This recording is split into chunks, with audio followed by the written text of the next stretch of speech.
Hey guys, आपका स्वागत है मेरे चैनल ल्यूमिनेसेंस पर। बहुत वक्त के बाद एक बार फिर मैं लेकर आई हूँ एक बड़ा सारा वीडियो, जिस वीडियो का टॉपिक है आईआर स्पेक्ट्रोस्कोपी। ये टॉपिक मैंने उठाया है 7th सेमेस्टर बी फार्मा के आईएमए सब्जेक्ट से, उसमें भी सेकेंड यूनिट से फर्स्ट टॉपिक।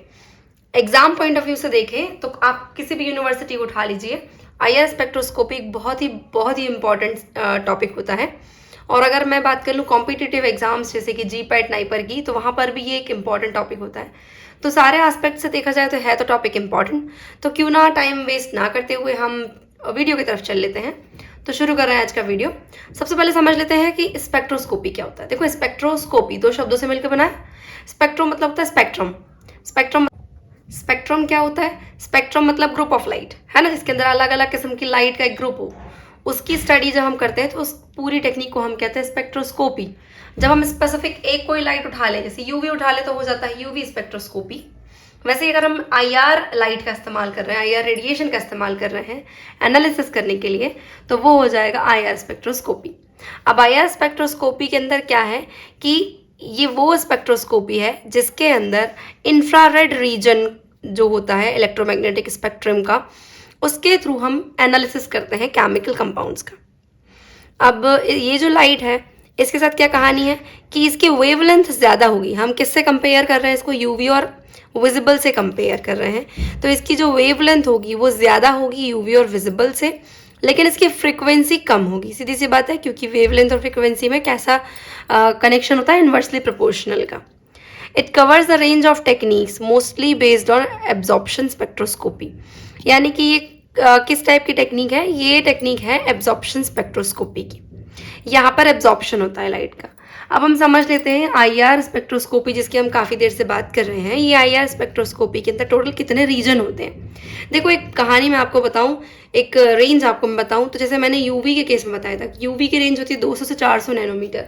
उसी तरह आपके आईआर की रेंज होती है 800 से 1200 नैनोमीटर। ठीक है, ये हम देख सकते हैं 800 से 1200 नैनोमीटर।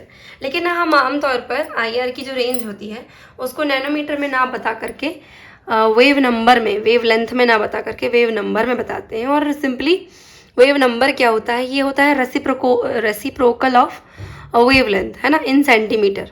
तो क्या हो जाएगा? वेव नंबर का जो साइन हो जाता है वह है सेंटीमीटर इनवर्स। ठीक है, यूनिट, मुझे यूनिट कहना चाहिए ना कि साइन।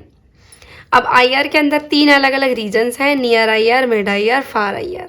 नियर आईआर का रीजन जो है, अब ये मैं वेव नंबर में बात करूंगी, 14,000 से लेके 4,000 सेंटीमीटर इनवर्स, ये रेंज होती है नियर आईआर की। इसी को अगर मैं आपको म्यू एम में बताऊं तो क्या होगा? 0.8 से लेकर के 2.5 म्यू एम तक। और इसके अंदर हमें क्या देखने को मिलता है? मेनली ओवरटोन वाइब्रेशंस देखने को मिलती है। फिर आता है mid IR region. Mid IR region जो है उसके अंदर 4000 से 400 सेंटीमीटर इनवर्स तक की रेंज आती है। 2.5 से लेके 25 म्यू एम वेवलेंथ कहलाएगी इसकी। और फंडामेंटल वाइब्रेशंस इसके अंदर आपको देखने को मिलती हैं। फिर नेक्स्ट आता है फार आईआर। फार आईआर जो है 400 से 10 सेंटीमीटर इनवर्स तक का होता है। इसके अंदर आपको जो वेवलेंथ देखने को मिलती है वो होती है 25 से लेकर 1000 म्यू एम तक की। और रोटेशनल स्पेक्ट्रोस्कोपी हम इसको बोल सकते हैं, यहाँ पे रोटेशंस देखने को मिलती है। ठीक है, तो ये अलग अलग रीजन्स हो गए आईआर स्पेक्ट्रोस्कोपी के, नियर आईआर, मिड आईआर, फार आईआर। बात कर लूँ अगर किसी कॉम्पिटिटिव एग्जाम की, तो अक्सर आपसे इनकी रेंज पूछी जा सकती है। सेंटीमीटर इनवर्स में भी पूछ सकते हैं और म्यू एम में भी पूछ सकते हैं। अच्छा, और ये जो रेंज आपको दिखाई दे रही है ना, 14,000 से 4,000, यहाँ आपको इतना घबराने की जरूरत नहीं है। आपको अलग अलग बुक्स में 100-200 का डिफरेंस मिल सकता है, लेकिन वो इतना मेजर डिफरेंस नहीं होगा। तो उसके लिए आप घबराएं नहीं। मैंने भी एक स्टैंडर्ड बुक से ही यहाँ पर लिया है ये सारा कंटेंट। इसके अलावा आपको किसी किसी बुक में 4 रीजन भी देखने को मिल जाएंगे। एक और रीजन होता है फोटोग्राफिक रीजन, जिसको हम एनालिसिस के लिए यूज नहीं करते हैं, तो उसको मैं यहाँ पे मेंशन नहीं कर रही हूँ। थ्योरी या प्रिंसिपल की मैं बात कर लूँ कि हम किस बेसिस पे काम कर रहा है ये आईआर स्पेक्ट्रोस्कोपी, हम उसके बारे में समझ लेते हैं। देखो, सबसे पहले ना एक बात तो पक्की है कि ये एक तरीके की एब्जॉर्प्शन स्पेक्ट्रोस्कोपी है। यानी कि जब हम लाइट सोर्स के पास सैंपल रखेंगे तो वो सैंपल उस लाइट को अपने अंदर एब्जॉर्ब कर लेगा, क्योंकि ये एब्जॉर्प्शन स्पेक्ट्रोस्कोपी है।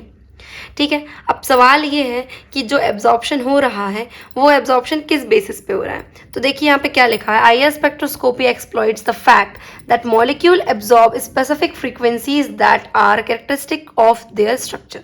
यानी कि हर एक मॉलिक्यूल जो लाइट को एब्जॉर्ब कर रहा है वो एक स्पेसिफिक फ्रीक्वेंसी पे करेगा और वो फ्रीक्वेंसी एक्चुअली उसका कैरेक्टरिस्टिक फ्रीक्वेंसी होगी, सबके लिए अलग अलग।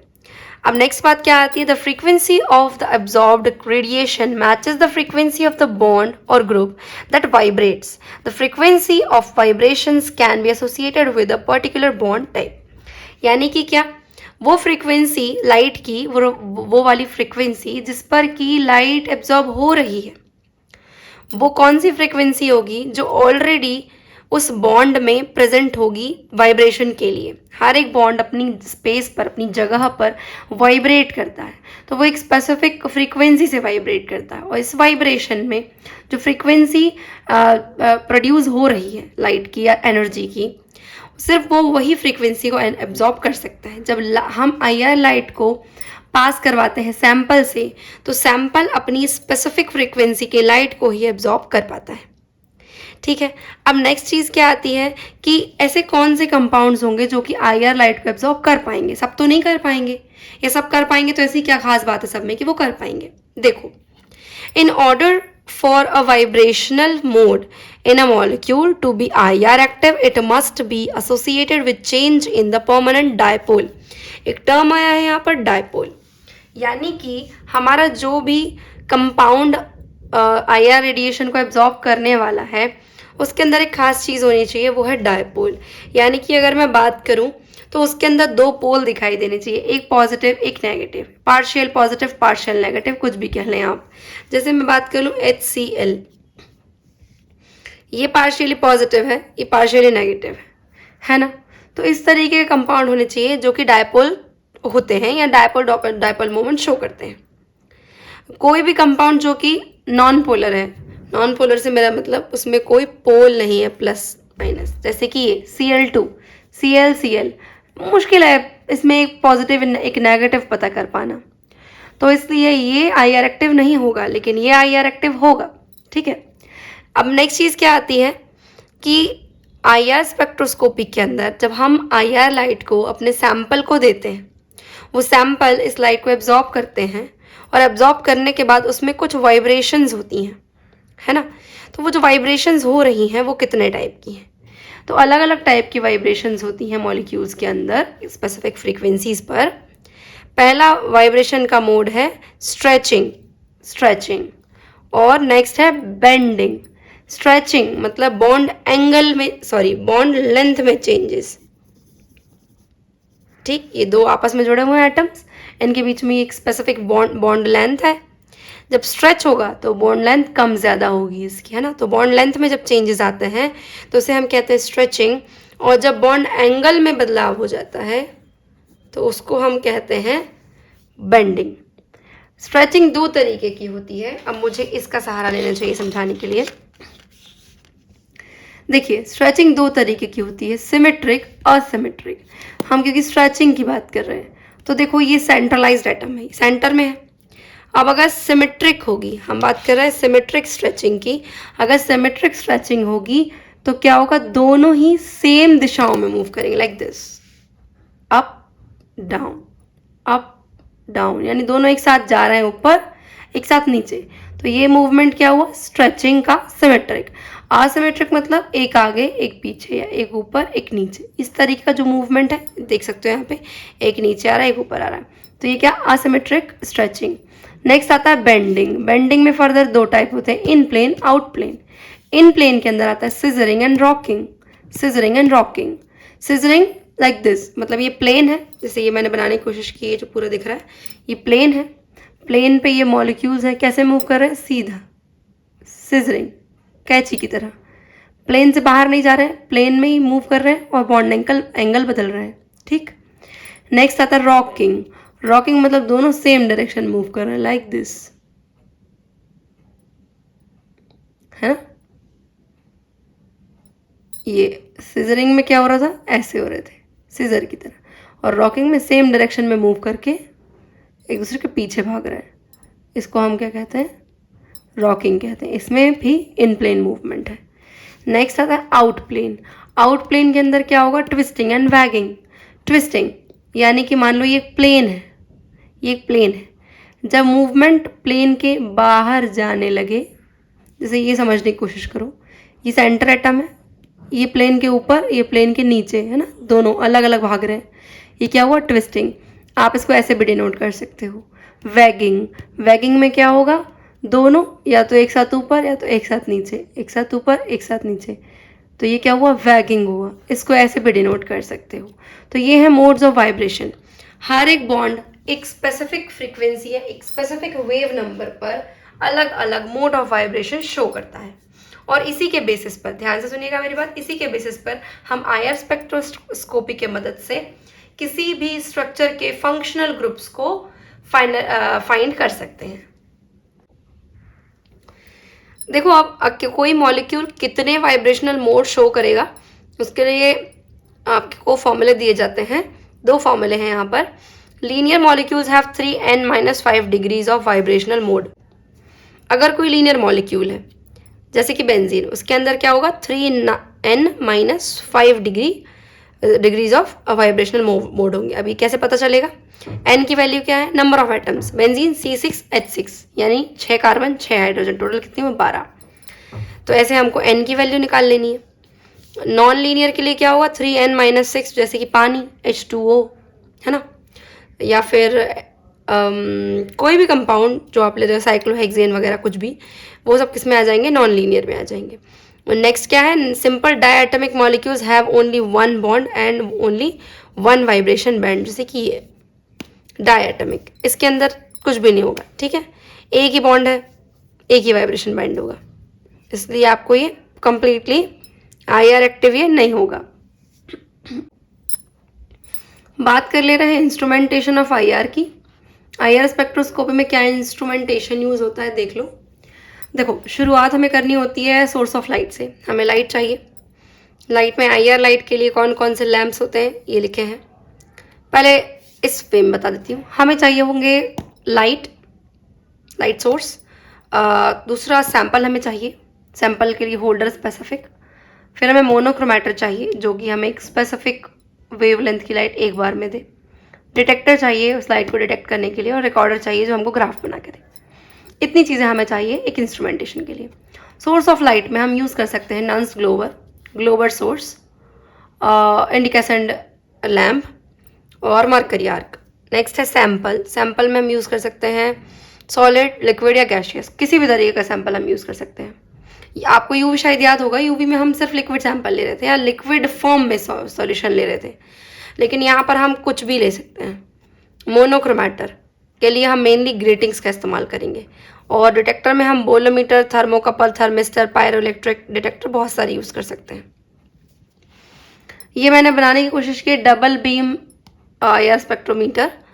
गौर से देख सकते हैं, ये लाइट सोर्स है आपका, यहाँ से लाइट जाती है, लाइट डिवाइड होती है थ्रू द मिरर्स, और फिर वो निकलती है यहाँ से, मोनोक्रोमेटर सिस्टम होता है यहाँ पे, उससे निकलते हो जाती है। एक बीम आपके रेफरेंस में, एक बीम आपकी सैंपल में। एक बार में एक बीम पहुँचेगी डिटेक्टर तक, अपना डिटेक्शन करके देगी, फिर दूसरी बार में आपके सैंपल की बीम जाएगी, और फाइनली रिकॉर्डर आपको 2 ग्राफ बना के देगा और दोनों का कंपैरिजन करके देगा। ठीक है, इस तरीके से एक आप चाहें तो एग्जाम में ये भी बना सकते हैं, ये भी बना सकते हैं। चलो वन बाय वन हम एक एक चीज़ की बात कर लेते हैं। जैसे कि लाइट सोर्स, मैंने यहाँ पे लैम्प सोर्स लिख दिया है। लाइट सोर्स की बात कर ले तो पहला होता है नर्न्स्ट ग्लोवर। नर्न्स्ट ग्लोवर जो है वो एक जर्मन केमिस्ट थे, वाल्थर हरमैन नर्न्स्ट, उनके बेस पर उन्होंने बनाया था, तो इसलिए इसका नाम रख दिया गया नर्न्स्ट ग्लोवर। इन्होंने ही नर्न्स्ट इक्वेशन दी थी, शायद आप लोगों को अगर याद होगी केमिस्ट्री में तो। नेक्स्ट क्या है, ये जो नर्न्स्ट ग्लोवर होता है ये कैसा होता है, फोटो यहाँ पे लगा दूंगी। नर्न्स्ट ग्लोवर कैसा होता है, सिलेंड्रिकल रॉड होती है इसके अंदर, है ना, जो कि रेयर अर्थ ऑक्साइड से बनी होती है, जैसे जिरकोनियम ऑक्साइड की या यट्रियम ऑक्साइड की या फिर अर्बियम ऑक्साइड की। और ये कितने टेम्परेचर तक चलता है, 1500 से 2000 केल्विन तक। ग्लोबर सोर्स जो होता है, ये इसमें जो मटेरियल यूज़ हो रहा है वो होता है सिलिकॉन कार्बाइड, और ये भी रॉड शेप्ड ही होता है, और इसका जो टेम्परेचर हम आमतौर पे रखते हैं 1000 से लेकर के 1650 डिग्री सेल्सियस तक रखते हैं। फिर नेक्स्ट है इनकैंडेसेंट लैम्प।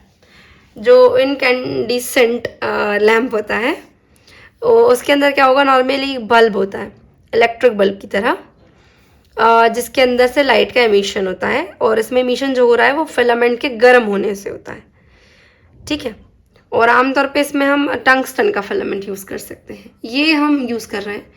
ये दो आपके मेन लाइट सोर्स हैं यहाँ पर। फिर नेक्स्ट आ जाता है सैम्पलिंग टेक्निक्स। देखो कभी कभी ना जैसे आरजीपीवी की बात कर लूँ या किसी और यूनिवर्सिटी का तो मुझे इतना आइडिया नहीं है, लेकिन आरजीपीवी में आपको सैम्पलिंग मेथड से ही अलग से क्वेश्चन आ सकता है। तो अब यहाँ पे सैम्पलिंग मेथड्स में हम बात कर रहे हैं सॉलिड सैम्पलिंग मेथड के लिए। सॉलिड सैंपल अलग अलग टेक्निक से यूज़ हो सकता है। Nujol mull method, solid film method, preparation of pellets and यहाँ पर एक मिस्टेक है, मुझे लिखना चाहिए था सॉल्वेंट इवेपोरेशन मेथड, मेंशन कर दूंगी, आप लिख लीजिएगा प्लीज़।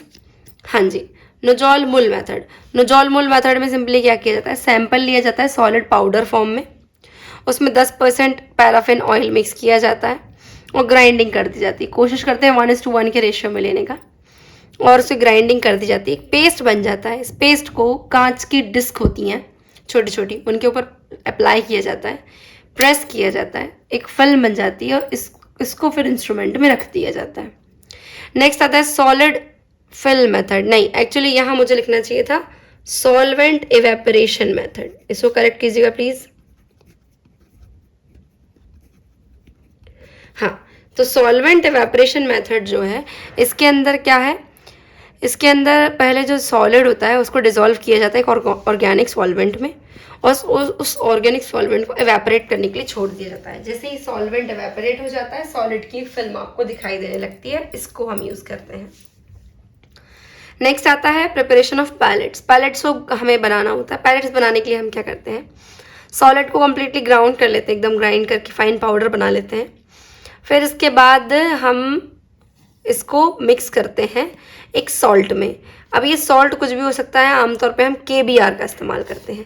KBR के साथ में सॉलिड को मिक्स करके अच्छी तरीके से ट्राइचुरेट करके एक पैलेट बनाने के लिए इंस्ट्रूमेंट आता है जिसका इमेज ये लगा हुआ है, तो इसमें रख दिया जाता है तो छोटी छोटी पैलेट्स बन जाती हैं।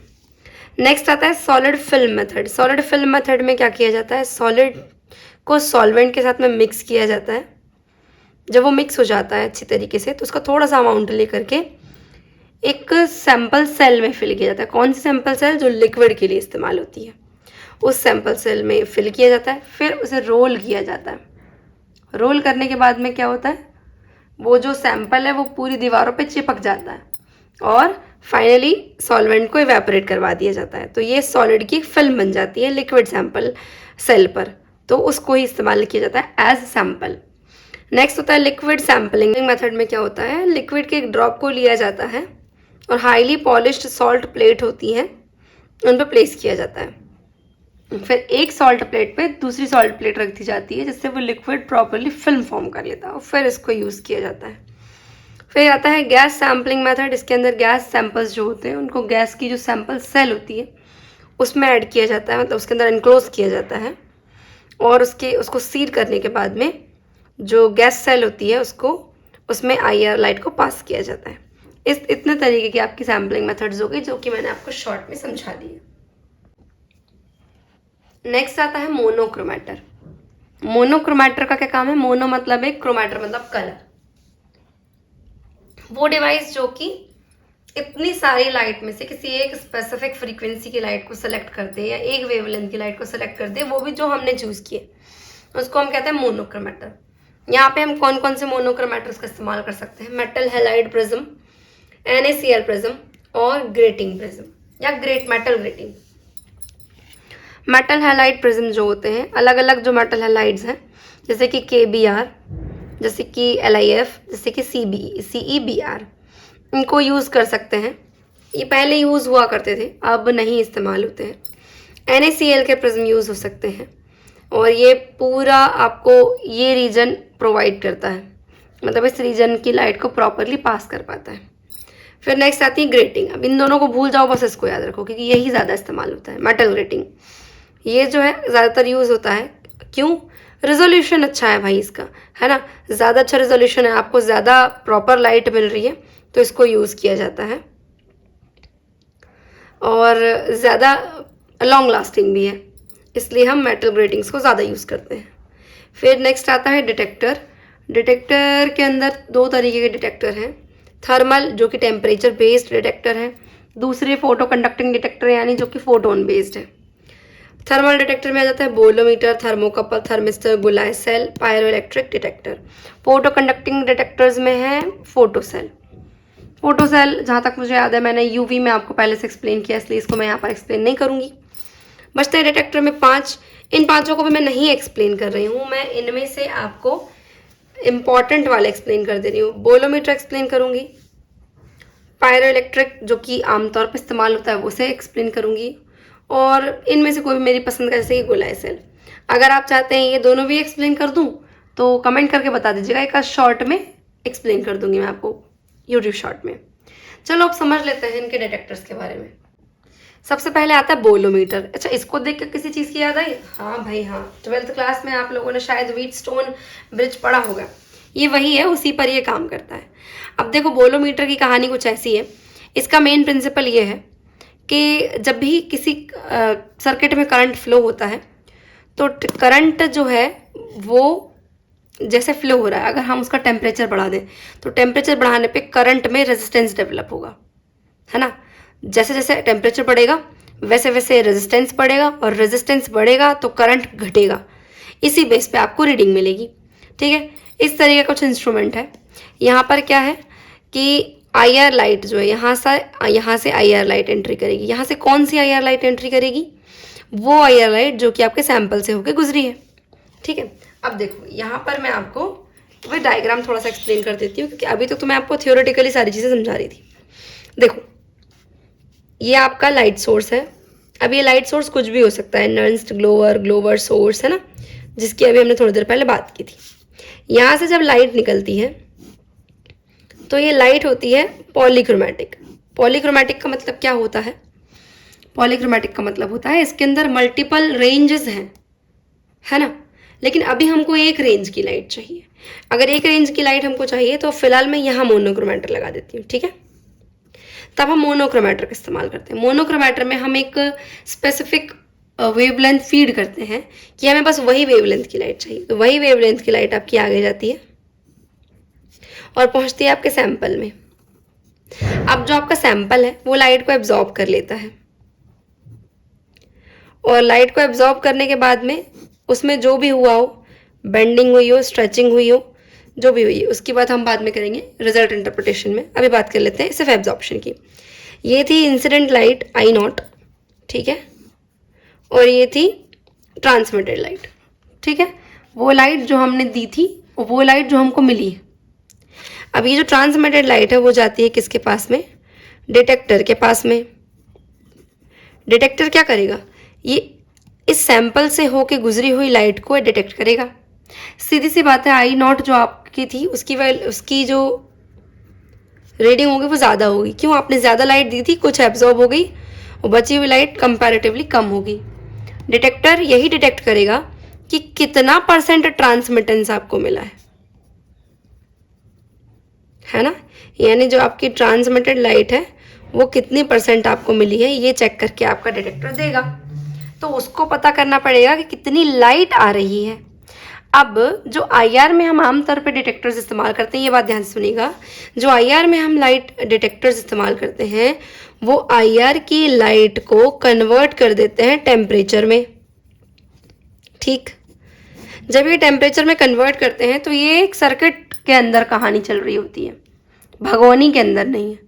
लाइट की सर्किट के अंदर कहानी चल रही, तो टेम्परेचर बढ़ने पे करंट में चेंजेस आते हैं।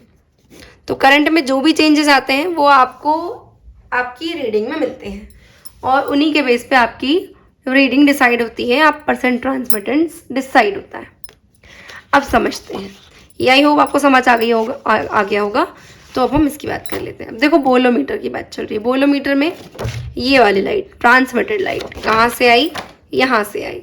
जब ये ट्रांसमिटेड लाइट यहाँ से आई तो ये जो वायर्स हैं कौन से मेनली वायर्स इस्तेमाल हो रहे हैं यहाँ पे? प्लैटिनम के वायर्स इस्तेमाल हो रहे हैं, ठीक है। तो जो प्लैटिनम वायर्स इस्तेमाल हो रहे हैं यहाँ पे, उन पे ये लाइट फॉल करती है। जैसे जैसे लाइट इस पर आती है, इसका टेम्परेचर इंक्रीज होता है।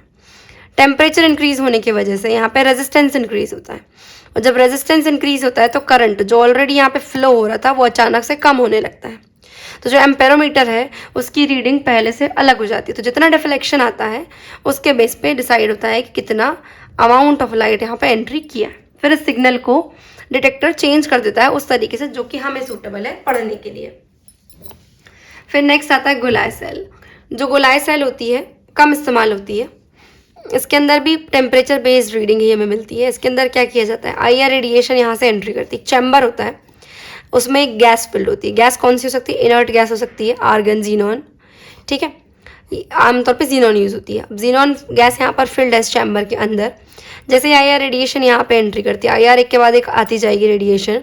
वो रेडिएशन क्या करेगी? हीट प्रोड्यूस करेगी। ये जो गैस फिल्ड कैविटी है इसमें हीट आएगी, टेम्परेचर बढ़ेगा, तो गैस अपने नेचर के अकॉर्डिंग क्या होगी? एक्सपांड होगी।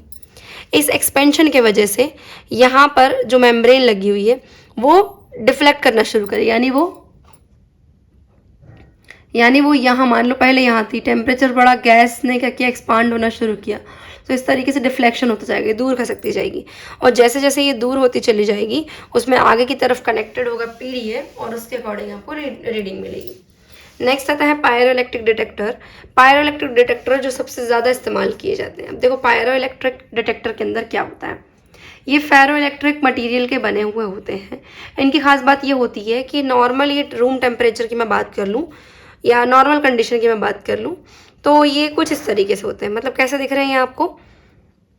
ये अभी कंप्लीटली पोलराइज नहीं है ना, लेकिन अगर हम इन पे रेडिएशन फॉल कराते हैं, ठीक है, क्योंकि ये टेम्परेचर सेंसिटिव है, जब हम इन पे रेडिएशन फॉल करवाते हैं तो रेडिएशन फॉल करती है तो इनके अंदर जो पायरो इलेक्ट्रिक मटीरियल प्रेजेंट होता है ये अपने डायपोल को अलाइन करने की कोशिश करता है। जो डायपोल यहाँ वहाँ भाग रहे थे उस डायपोल को ये अलाइन करने की कोशिश करता है इस करंट की दिशा में। तो क्या होता है? एक पोलराइजेशन में चेंजेस आते हैं, करंट में चेंजेस आते हैं, और इन्हीं चेंजेस को इलेक्ट्रिक सिग्नल के मदद से चेक कर लिया जाता है और इस तरीके से हमें रीडिंग मिल जाती है। तो ये 3 डिटेक्टर्स को मैंने यहाँ पर डिस्कस कर लिया है। अगर और डिटेक्टर्स आप चाहेंगे तो मुझे मेंशन कीजिएगा कमेंट में प्लीज़, मैं आपको वो भी एक्सप्लेन कर दूंगी। अब देखो इतनी कहानी तो हो गई, डिटेक्टर ने क्या किया? टेम्परेचर बेस्ड रीडिंग हमें दे दी, लेकिन सवाल ये है कि इस डिटेक्टर के डिटेक्शन के बाद हमें रीडिंग किस तरह की मिलती है? हर जगह हमें ग्राफ मिलता है ना स्पेसिफिक, वैसे ही यहाँ पे हमको एक ग्राफ मिला है। ये जो ग्राफ हमें मिलता है ये उल्टा मिलता है। कैसे? यहाँ पर हमें परसेंट ट्रांसमिटेंस का ग्राफ मिलता है, ठीक, और ये जो आपको ये y एक्सिस दिख रही है इस पर क्या है? परसेंट ट्रांसमिटेंस है। जो x एक्सिस है यहाँ पर आपके वेव नंबर्स होते हैं, ठीक है, वेव नंबर यहाँ पे मेंशन कर सकते हैं, यहाँ पे भी मेंशन कर सकते हैं। अब वेव नंबर्स की क्योंकि मैं बात कर रही हूँ तो क्या होगा? आपको रीडिंग मिलेगी कुछ इस तरीके की। सोचिए, समझिएगा मेरी बात, कि 100% ट्रांसमिटेंस है, ठीक, यानी कि 100% ट्रांसमिटेंस का मतलब जितनी लाइट भेजी गई उतनी ही लाइट हमें मिली, तो ये हो गई 100% ट्रांसमिटेंस, ठीक है, जितनी भेजी गई उतनी ही मिली। लेकिन किसी सैंपल में जितनी लाइट भेजी गई उसकी आधी मिली, यानी 50% ट्रांसमिटेंस। तो क्या होगा? अगर 100% मेरी बात ध्यान से समझिएगा, एक स्पेसिफिक वेव नंबर पर, यहाँ पर वेव नंबर्स मेंशन होते हैं, एक स्पेसिफिक वेव नंबर पर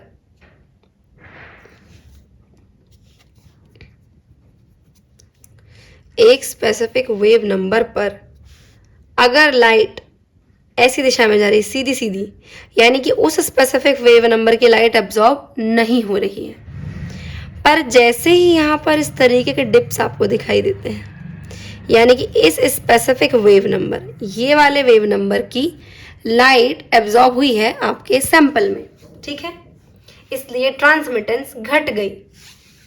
इसी तरीके से आपको अलग अलग जगह अलग अलग डिप्स मिल सकती हैं, आपको इस तरीके से ओवरटोन्स भी मिल सकती हैं, ठीक, ये तो आपका जो IR का ग्राफ होता है वो कुछ इसी तरीके का होता है। हम क्या करते हैं इसमें, जो आपको इस तरीके की डिप्स दिखाई दे रही हैं, अगर आप इनको इस वे में देखो तो ये आपकी पीक्स हैं, लेकिन इसका ग्राफ इस तरीके का आता है क्योंकि ट्रांसमिटेंस में कमी देखी जा रही है। तो इनका हम रीडिंग चेक कर लेते हैं कि ये जो आपको डिप्स दिखाई दे रहे हैं ये किस स्पेसिफिक वेव नंबर पे आ रहे हैं। इन वेव नंबर्स की एक पूरी लिस्ट होती है कि इस वेव नंबर पे ये वाला बॉन्ड, ये वाला मोड ऑफ वाइब्रेशन शो करेगा, उससे हम टैली कर लेते हैं, उसके अकॉर्डिंग हम जजमेंट लगा लेते हैं कि ये क्या हो सकता है, ये कौन सा कंपाउंड हो सकता है। इसके अलावा सबसे बेस्ट तरीका होता है हम इसको स्टैंडर्ड से कंपेयर कर लेते हैं। सैंपल और स्टैंडर्ड का ग्राफ एक सा है, इसका मतलब दोनों कंपाउंड सेम है, ठीक है, ये एक तरीका है। अब ये जो IR है इसका इस्तेमाल कहाँ होता है? इसका इस्तेमाल होता है बहुत सारी चीज़ों में। एप्लीकेशंस की बात कर लेते हैं। एप्लीकेशंस की मैं बात करूँ तो बहुत सारी जगह है, शॉर्ट में बता दे रही हूँ। आइडेंटिफिकेशन, कौन सा कंपाउंड है ये पता करना है तो आइडेंटिफिकेशन के लिए यूज हो सकता है IR स्पेक्ट्रोस्कोपी। टेस्ट प्योरिटी, यानी कि हमको अगर प्योरिटी चेक करनी है कि कहीं कोई मिलावट तो नहीं है किसी कंपाउंड में, कोई महंगा कंपाउंड, सस्ता कंपाउंड है, कुछ भी है, हमें पता करना है कि इसके अंदर मिलावट तो नहीं है या गलत कंपाउंड तो नहीं मिला है, तो हम प्योरिटी भी चेक कर सकते हैं IR स्पेक्ट्रोस्कोपी की मदद से। स्ट्रक्चरल इन्वेस्टिगेशन, यानी कि हम फंक्शनल ग्रुप का एलिसिडेशन करते हैं। पॉलीमॉर्फिज्म, सूडो पॉलीमॉर्फिज्म हम चेक कर सकते हैं अलग अलग कंपाउंड्स का। क्वांटिटेटिव एनालिसिस भी किया जा सकता है यहाँ पे। पेटेंट ऑफ एंटीबायोटिक्स, यानी जो एंटीबायोटिक्स हैं उनका हम एस्टिमेशन कर सकते हैं। और नेक्स्ट आता है इंटरेक्शंस, यानी ड्रग ड्रग इंटरेक्शन हो रही है, ड्रग एक्सिपिएंट इंटरेक्शंस हो रही है, दो चीज़ों को मिला दिया, कुछ नया ही तो नहीं बन गया, ये चेक करने के लिए भी हम IR स्पेक्ट्रोस्कोपी का इस्तेमाल कर सकते हैं। ये था आज का वीडियो। अगर वीडियो पसंद आ गई हो तो प्लीज़ लाइक कर देना, शेयर कर देना, सब्सक्राइब कर देना।